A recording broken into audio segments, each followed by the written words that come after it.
Well, hello and welcome back to the Tao Manifesting Tarot. This is the tarot reading for serious people in serious times. This is the tarot for people who understand how important it is to be able to manifest successfully and consciously. Most of the time, we manifest subconsciously. Just a quick wish or a thought, idea, hope, in and out of the brain, and that's it. And then at some point, sometimes almost immediately, sometimes it takes years, but that thought materializes. Not surprising because everything around us is frequency. Manifesting is tapping into a particular frequency and then allowing it to manifest. I have done astrology for 50 years, a little over now. Numerology off and on for 50 years. Both of those have to deal with forecasting. I don't want to say prediction. There are people around who go, well, it's a tool of the devil. They're idiots. Like a butter knife can poke your eye out, it can also slice butter, put it on bread for toast. All depends on the person using it. Astrology is the science of cycles, within cycles, within cycles. I think next week I'm going to take an opportunity here because we have coming up into early 2025, we got Uranus moving into Gemini, I believe. We got 5 of the major planets, Jupiter, Saturn, Uranus, Neptune, Pluto, all changing signs, which from an astrological point of view means, man, we got massive change. But specifically, I'm going to focus on Uranus going into Gemini, and we're going to go back to the Middle Ages. And every time Uranus enters Gemini, history is made. You'll find out next week. I'll set that up for you. It's fascinating stuff. So astrology is the science of cycles, and there's good science too. You can go back 1948, RCA, Radio Corporation of America, they had an engineer use astrology, not intending to, by the way, but as he was trying to figure out issue that he had, that the United States government and the military said, we want to know. We're starting, this is after World War II, we're spreading out all of our military bases all around the world, so we want to be able to keep communications, sunspots, magnetic waves, whatever, volcanoes. We want to know in advance so that we can prepare and keep communications up. He did figure it out backing into astrology, and he used it for 45 years with a success rate of 95%. There are other examples, but for anybody who tells you that astrology is devil's work, run from them. They're psychopathic. It all depends on how you're going to use it. And it can be, it's like we know when the full moon is coming up. We know when a new moon is coming up. We know when Christmas is coming up. What is that, satanic because we know the cycle? No. So pull your head out of your ass, focus. There's a science to astrology. It's complex, it's difficult, and it's rare that any astrologer, myself included, can really distill it down. Numerology, same thing, simpler values. When it comes to what we're doing here, tarot, that's the science of potential. We're talking about a particular frequency. I take 5 cards. Those 5 cards together combined form a single frequency. If it resonates with you, please take it as a sign and run like hell, because that's an opening for you. If it doesn't resonate, don't worry about it. 95% of the people who check in with astrology, numerology, and tarot, the readings never really knock them off their feet. It's like, oh, well, that's nice. But it doesn't resonate. It's not supposed to resonate. You can't do one reading and have it hit 8 billion people. You can't do it. So if it doesn't resonate with you today, don't worry. Tomorrow, next week, next month. Oh, I do a brand new read every day. So eventually you and that energy will match up. And that's why I say when it does, whoo, baby, go, go, go, go, go. So let's get to today's reading. We always begin with the middle card. It's the Oracle card because it sets the mood for the reading. It says chop wood. What does that mean? It means get down to work. No more excuses. You got to step up to the plate, take the swing. You got to get in the game. Get off your ass. Do something. Chop wood. Number up in the left-hand side is 42. 4 is stability. 2 is making a decision. And you add the 4 and 2 together, it makes 6. And 6 is the early stages of manifesting. Okay? Gives you the opportunity to kind of pull the parts and pieces together, or begin to. 8 is really fully manifesting, but 6, you're on that process.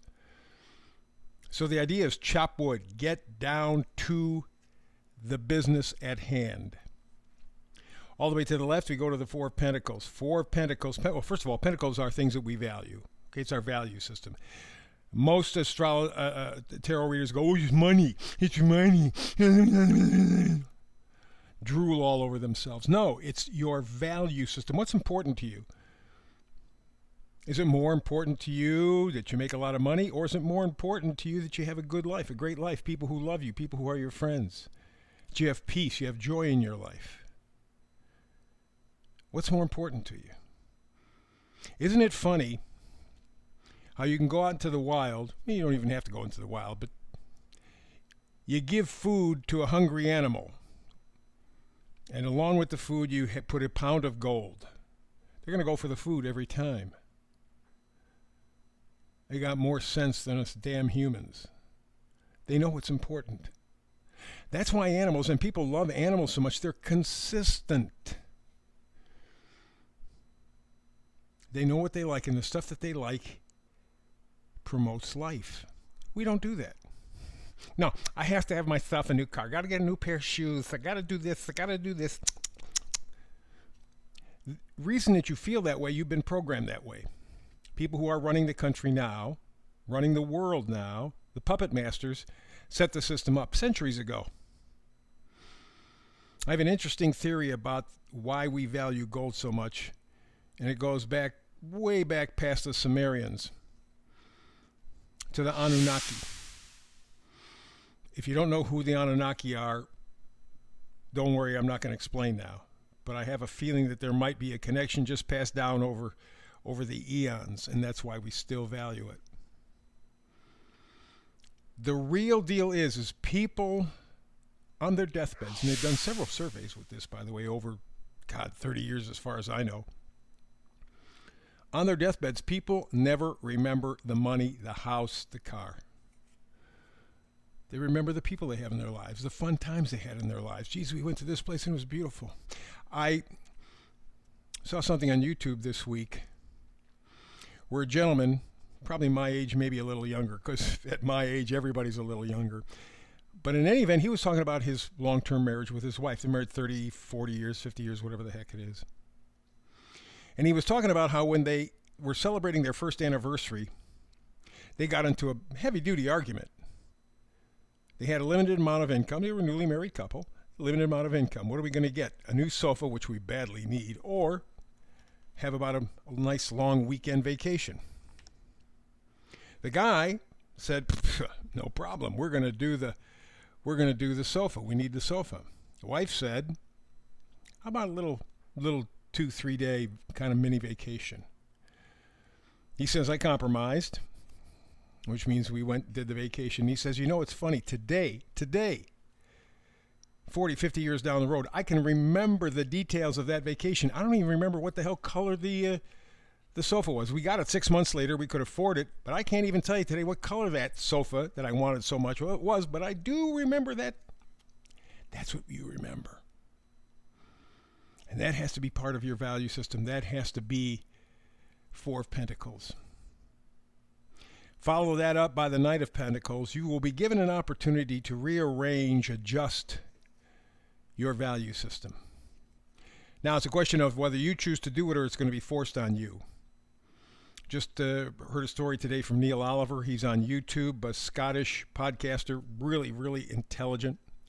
Talking about a story out of the Netherlands where a couple of very, very, very influential people in the Netherlands, which you remember is the home of the World Court, they said that the last several years has been literal warfare. No, not pulling out guns and shooting bombs and doing all that kind of stuff, but literal warfare.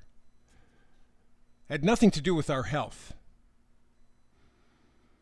And for me, that was the missing link. That idea perfectly summed up the entire thing, and it makes now everything else fall into place. The puppet masters have declared war on us. So how do you fight that? Well, first of all, you learn to manifest with good, solid value system. And if you have a chance to change, improve, adjust, you do it.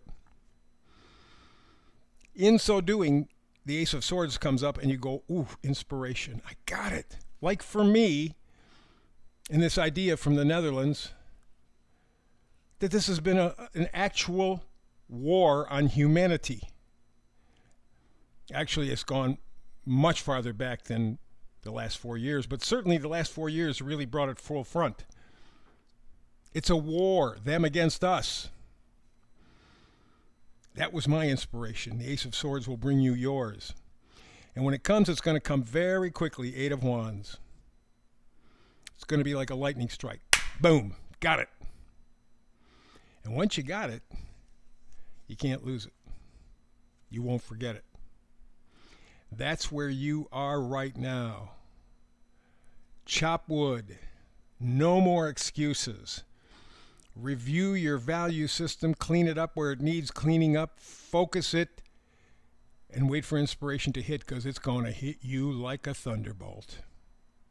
And at that point, there's no turning back.